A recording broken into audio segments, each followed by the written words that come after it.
Alright, so we're going to look at some more properties that are focusing on our cube roots. Here we have the cube root of 5/9. So just like the square root properties, we can break that up into cube root of 5 over the cube root of 9. So first we would have thought, can you reduce 5 over 9? I should have said that first. 5 over 9 doesn't reduce, so we're breaking it apart to do our simplifying this way. Now, the cube root of 9, we cannot have that radical in the denominator, so we're going to rationalize this.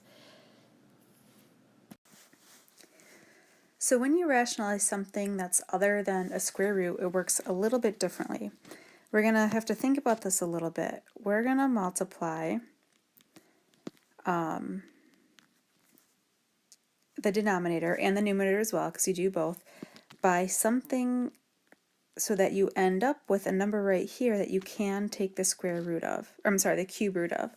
So numbers you can take the cube root of are 8, because 2 cubed is 8, 3 cubed is 27, 4 cubed is 64, 5 cubed is 125, and you want to find a number that 9 fits into.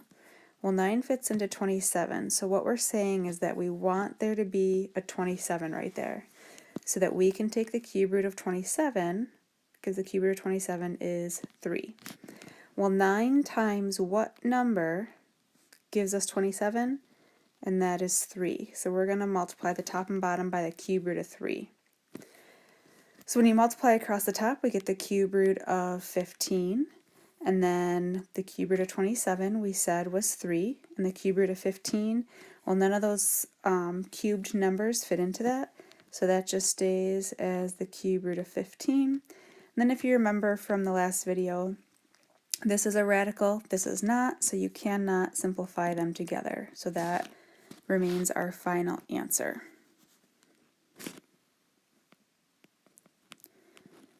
Alright, so this one is similar to the last one. We have the cube root of a fraction. So first look at the fraction and say, can I reduce 1/2? And you can't, so we're going to break it apart into the cube root of 1 over the cube root of 2. Well, the cube root of 1 is actually just 1. So that kind of simplified away, which was nice.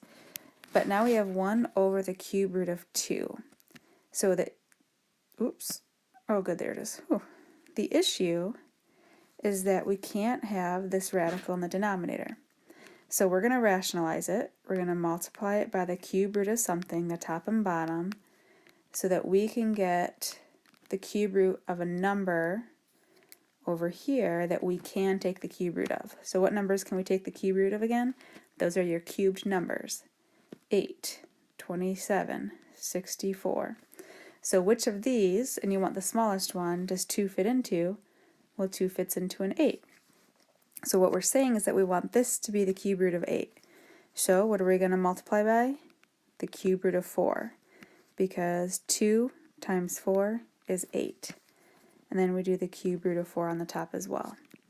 So 1 times the cube root of 4 is the cube root of 4. And now we can simplify this. That cube root of 8 on the bottom becomes a 2. And then the cube root of 4 stays as the cube root of 4. And we're not going to reduce the 4 with the 2 because 1 is a radical, 1 is not. Alright, for this example, we're back to our square roots. So we see that there's a square root of 6, a square root of 24, there's a square root of 24 in the denominator, which we can't have that radical down there.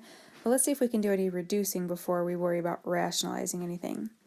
Now, kind of the long way is you have this square root divided by a square root. If the 3 stays out front, and that's a 3 times, that's not a cube root, you can put that 6 over 24 all underneath the square root.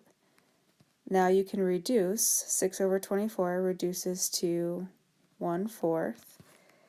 And then you can break that apart and say 3 times the square root of 1 over the square root of 2, which is 3 times 1 over 2, which gives us 3/2.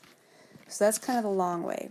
The short way is you can kind of recognize in your head that you can reduce with this division those square root numbers together and get to that right away. So what I'm saying is, if you notice that square root of 6 over square root of 24, you can reduce 6 over 24 and get 1/4 in your head. So you can jump right to 3 times the square root of 1 over the square root of 4. So see how the 6 over 24 reduced to 1 over 4. And that helps us because the square root of 1 is 1, so you have 3 times 1, and the square root of 4 is 2, so we're getting that, well, not 4, there we go. So we're getting that 3 over 2 maybe a little bit faster. Alright, so we have 3 times the square root of 3 squared. A couple ways to do this. Anytime you square something, that just means to multiply it by itself. Well, when we are multiplying these radical numbers, you multiply the like parts. So 3 times 3 is 9. Square root of 3 times the square root of 3 is the square root of 9. And then the square root of 9 is actually 3. This 9 comes down, and 9 times 3 is 27. Another way to approach this, 3 times the square root of 3 squared, is because there is all multiplication in here, if there is an addition or subtraction, we cannot do this. You can bring your squared into both of these and think of it as 3 squared times the square root of 3 squared. Well, 3 squared is 9. The square root of 3 squared is not 9, it is 3. So anytime that you're squaring a square root, think about those just canceling each other out, leaving you with that 3 underneath. And then 9 times 3 is 27, and we get the same answer that way as well.